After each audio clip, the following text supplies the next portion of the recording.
We begin CBS2 News at 5 o'clock with breaking news. It is one of the hottest days of the year, and fire crews are battling a raging wildfire that is threatening homes in Riverside County. Now, this is a live shot from Sky 2 near Idyllwild. That fire is now at least 1,200 acres and is inching toward the ridge of the mountain and burning some homes. Now, people are packing up and getting out now that mandatory evacuations are definitely in place. And now to some video just into our newsroom. A man in custody for questioning in the fire that might have been intentionally set. CHP tells us that he was driving a car that matched the description of a vehicle seen near the origin of the fire. He is in custody at the Riverside Sheriff's Department. And CBS 2's Nicole Comstock joins us live on the phone with more information on this growing wildfire. Nicole. That's right, Pat and Jess. The last we're hearing is that there are now mandatory evacuations for all of Idyllwild, Pine Cove, and Fern Valley. We're right here along Highway 243 in Idyllwild, and we're kind of at a lookout point right here where maybe 1.5 minutes ago we could see flames raging right next to homes, and then just like that, the wind shifted all the smoke. So what we see is those homes that, we're assuming the fire is heading right toward right now, just cloaked by this thick black smoke. So we're hoping that these homes that we're looking at right now are not going to be damaged by the fire, but we can tell you that it's getting really close at this location here in Idyllwild.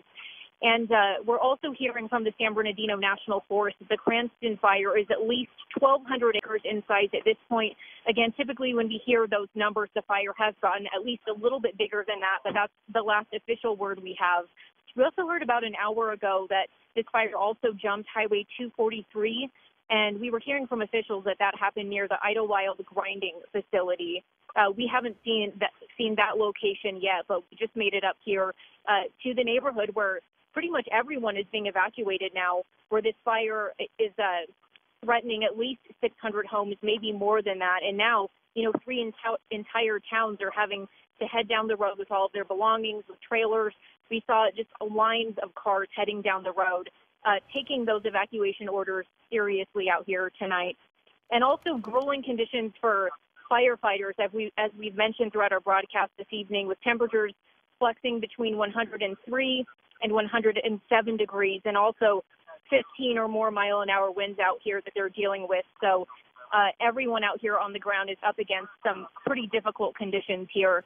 Again, there's an evacuation center set up at Banning High School, which is 100 Westward Avenue in Banning.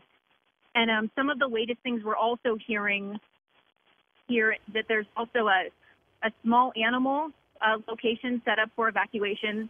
So it looks like Banning High School also taking small animals from evacuees, and then San Jacinto High School for large animals. So it looks like everyone is working together on this fire to make sure they can get locations for people to get to safely, as well as pets and large animals. And again, the fire looks like it's about 1,200 acres in size right now, and where we're at in Idyllwild, burning directly toward a large group of homes.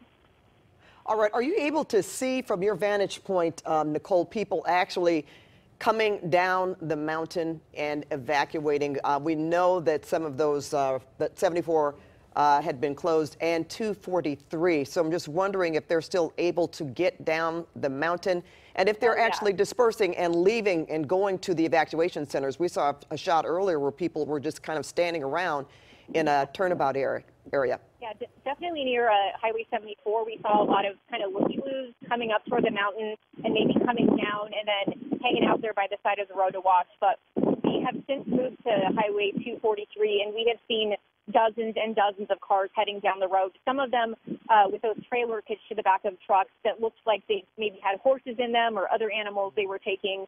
So it looks like people were taking these orders seriously and getting away from this fire. Hopefully they are taking advantage of the evacuation shelters for themselves and the animals if they have no place to go.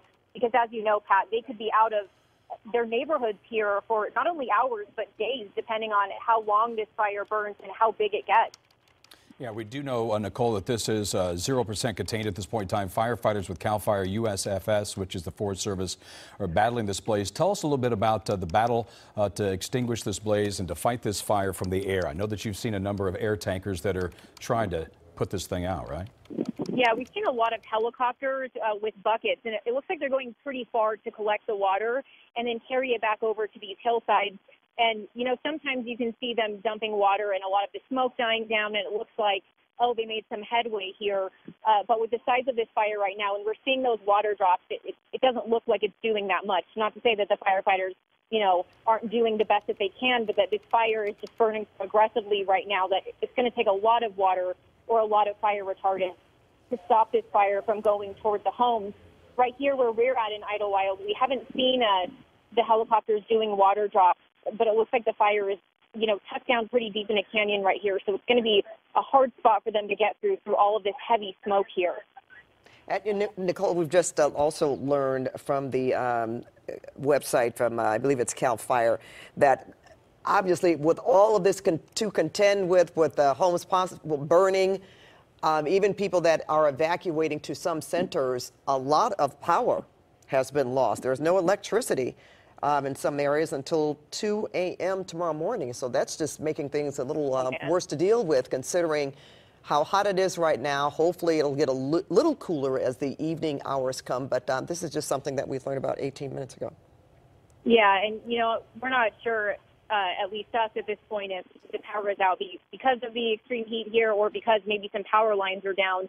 But what I'm looking at is the fire burning very close to some power lines here in Idyllwild. So I wouldn't be surprised if some of them went down and caused an outage out here that's affecting those people trying to flee and go to those evacuation shelters right now. All right, Nicole, well, thanks for that. We ask you to stay where you are. We're going to switch to Stu Mundell, who's flying overhead in Sky 2 at this hour. And Stu, you just heard Nicole talking about some power lines possibly being down. From your vantage point, don't know if you can see that or not, but we would certainly appreciate update from you. Well, we actually, earlier on when we first arrived here, we did see power lines burning off the 74, but that is in a very different part of the area that we were looking at right now. This is going to be the south and western part of Idyllwild. This was the part that was under mandatory evacuations earlier on. And we also were hearing about Nicole saying how the winds are changing out here, and they are. And every now and then, like right now, the winds are changing again, and we can actually see some of these homes and a little bit of that structure protection that's going on down there. There's actually a firefighter down there. You can see that hose line, and he is actually working to keep the flames from spreading to other structures. That actually is a home right there on fire. You can see some of those guys down there working in very difficult conditions and also very dangerous conditions. We saw a propane tank. They have a lot of these homes actually run on compressed gas that's stored in tanks next to these homes. We actually saw one of those burning earlier on. Those have the potential of exploding, and of course, this area, you can see the trees. You can see how dense the trees are around these properties. So these firefighters that are down there right now protecting property, because we are assuming that all the people have evacuated, so they're down there protecting property right now. Very dangerous situation for them. Winds can change. These flames can move up very, very quickly. Obviously, these people are extreme professionals, these firefighters that are down there. Changing it up a little bit, we're going to get a little bit of a wider shot, giving you an idea what this community looks like. We can see a couple of these homes right there by the fire line, but I can assure you pretty much everything that's in this shot right now, a lot of trees, but this is a community. Lots of homes down there. We were talking about 600 homes earlier on. Now they're talking about complete evacuation of the Idyllwild area. Couldn't even imagine what number of homes that is. Right now, though, we have personally seen at least 3 houses burn. Homes, not outbuildings, but actual homes. We watched as the firefighters have made their way in here to try to protect and keep the other homes safe. Now, we are on the north side of this fire looking down to the south. And Brennan, my pilot, is pointing out something out to me. Oh, we're watching these flames are working their way up a hillside here. No homes over here, but you can get an idea of what is burning and how quickly this starts to move once it gets entrenched in these hillsides. These are mature trees. This isn't light brush or heavy or medium brush. These are actual trees. This is an actual forest fire up here, and it will move very, very quickly. What they've been doing to protect the homes, well, it is going to be a difficult firefight for these guys. And when I say these guys, we're talking about CAL FIRE, Riverside Fire, the Forest Service. They're all out here. They have brought out the big guns, as in the fixed wing. We've seen the MD-80, 2 DC-10s dropping flame retardant out here earlier on this afternoon, and they have been basically trying to keep these homes safe. We're going to keep an eye on this part right here, but I'm going to move the camera back to the homes. And again, this is heavy smoke. Sky 2, we're working the best we can to get these shots, but these are extremely smoky, and when the winds change, it just pushes that smoke right over it. Let me just get you one more quick thing. We were talking about what they were doing. You can see that Phos-Check line in that smoke. We'll clean up the shot. That's the 243 right there. And you can see they've been dropping these lines. They're trying to keep these homes safe. They're doing what they can, but it is a very much uphill battle up here. Live in Sky 2, I'm Stu Mandel. Back to you two in the studio. And just a quick update as Stu is wrapping up there. This is the Cranston fire. It's grown to 1,200 acres, and all of Idyllwild now under mandatory evacuations as we continue to follow this story here on CBS2. Hold on, let's bring in CBS2's Garth Kemp. He's got a look at the conditions that those firefighters are facing in Riverside County. Garth? Yeah, Pat. Well, we're picking an onshore wind up a little bit. Not a big surprise. 86 degrees right into Idyllwild area right now. Obviously, with the fire by those lines, it's warmer than that. West winds right now at around 9 miles an hour. We're gusting at around 8 or so, so it's west 8 or 9 miles an hour. Nothing huge. Humidity there at 30%.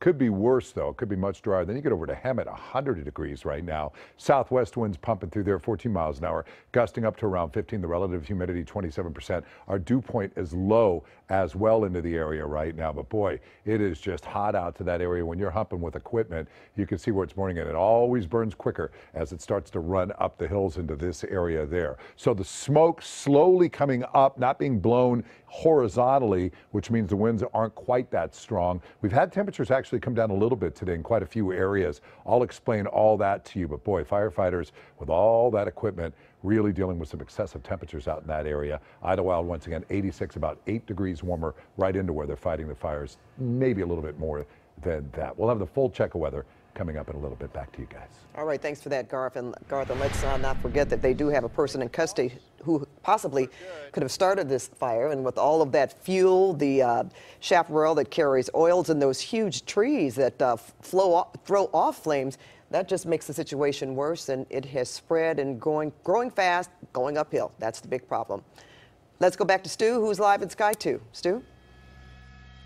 We're watching right there. You can actually see some of those large trees backlit by these big flames as they're working their way up the hillside. The portion of the fire that we're showing you right now is actually in some heavy smoke and in an area where there are no homes. But that doesn't mean that there aren't homes nearby. We've watched as these flames have been basically make these runs, and they go up these hillsides very, very quickly. And of course, there is the town of Idyllwild down there in this area as well. The firefighters, my gosh, these guys, the fight that they have this afternoon and what they have to do to try to keep these homes safe is just amazing. We hope, and we're under the impression that everybody has left the area when this mandatory evacuations have come out. We're changing up the shot right there. You can see this is actual Idyllwild itself right there in the shot, and you can see how the smoke basically just kind of starting to cover this area. Every now and then the winds will change up, and we can see what those firefighters are dealing with under and in that smoke right there.